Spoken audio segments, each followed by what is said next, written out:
तुम्हाला तुमच्या computer skills upgrade करायच्या आहे? दिशा कम्प्युटर इन्स्टिट्यूट घेऊन आले आहेत महा डिस्काउंट ऑफर। आता कोणताही कोर्स करा फक्त 1800 रुपयांमध्ये। अंबाजोगाई तालुक्यामध्ये पाहिले तर आता शेतकऱ्यांची आता पेरणीला लगबग सुरू झाली दिसून येत आहे।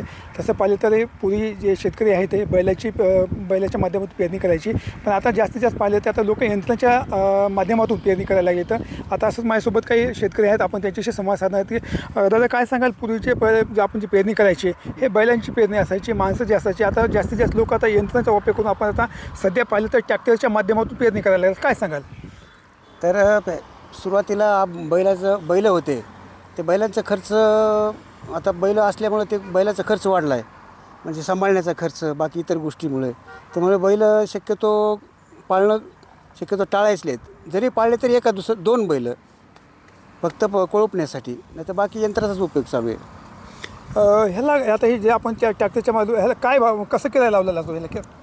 याला 1000 रुपये एका एकराला, 1 एकराला 1000 रुपये।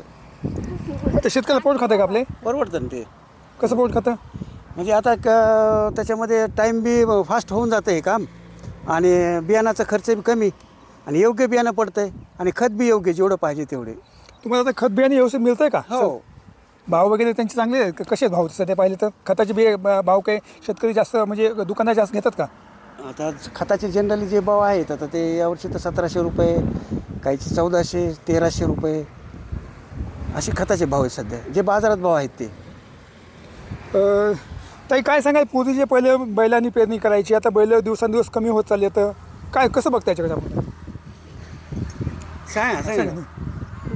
बैलाचा खर्च जास्त वाढला, माणसाचा जास्त खर्च वाढला, मग आता हे यंत्र लावलं, ट्रॅक्टर लावलं तर फायदा होतोय।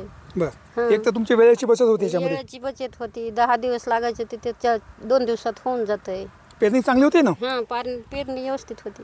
बरं, तर मग आता हे जे आता खत बियाणे आहे, आता हे आपण आता काय पेरायचं सध्या? सोयाबीन।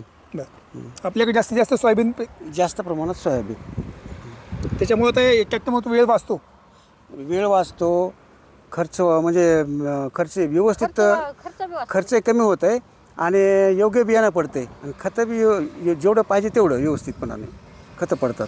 कृषी खात्याने सांगितलं की शेतकऱ्यांनी आताच पेरणीची घाई करू नये, तरी पण मोठ्या प्रमाणात शेतकरी आता पेरणीच्या कामाला लागले, तर पेरणी करायला तर कसं पाहते त्याच्याकडे? आता कसं आहे, आता योग्य प्रमाणात ओल झालेली आहे, ओलीचं प्रमाण व्यवस्थित आहे, आणि आता जून महिना आहे, आणि मृग नक्षत्र असल्यामुळे तो योग्य टाईम आहे आता सध्या। नाही, शेतकरी जे कृषी खात्याचं आवाहन केलं शेतकऱ्यांना की आताच पेरणीची घाई करू नये, पण तरी आता मोठ्या प्रमाणात शेतकरी पेरणी करायला लागलेत। हो ना, आता ओल भरपूर दिसायले, ओल तर भरपूर प्रमाणात आहे। आता ओल झाल्यानंतर आता मोसम आहे तो शेतकऱ्याचा, 15 जूनपासून किंवा 11-12 जूनपासून कधी पेरतात। यावर्षी लवकर पाऊस आला असं वाटतं? पाऊस तर लवकर आला मे महिन्यामध्ये, तरी पण आता ह्या जूनमध्ये 10 जूनपासून पुढे पाऊस पडलेला आहे, ओल भरपूर झालेली आहे, मग आता पेरायला योग्य आहे। गेल्या वर्षी 11 जूनला तर पेरणी झाली होती, तर आता हे चालूच आहे। चालतं होतं हे शेतकरी आता त्यांचं असं म्हणणं आहे की सध्या पावसाची परिस्थिती चांगली आहे, जसं पाहिजे पिकाला तसं म्हणजे पेरणी तसं पाहिजे पाऊस पडलेला आहे। याच अनुषंगाने पाहिजे आता या ठिकाणी मोठ्या प्रमाणात जे लोक बैलाकडे कमी होत ते फक्त माध्यमाच्या ट्रॅक्टरच्या सहाय्यानं पेरणीची यंत्रणा करण्याला या ठिकाणी दिसून येत आहेत। कॅमेरा पर्सन विकास वाघमारेसह मी संभाजी मुंडे, TVN अंबाजोगाई, बीड। तुम्हाला तुमच्या कम्प्युटर स्किल्स अपग्रेड करायच्या आहे? दिशा कम्प्युटर इन्स्टिट्यूट घेऊन आले आहेत महा डिस्काउंट ऑफर। आता कोणताही कोर्स करा फक्त 1800 रुपयांमध्ये।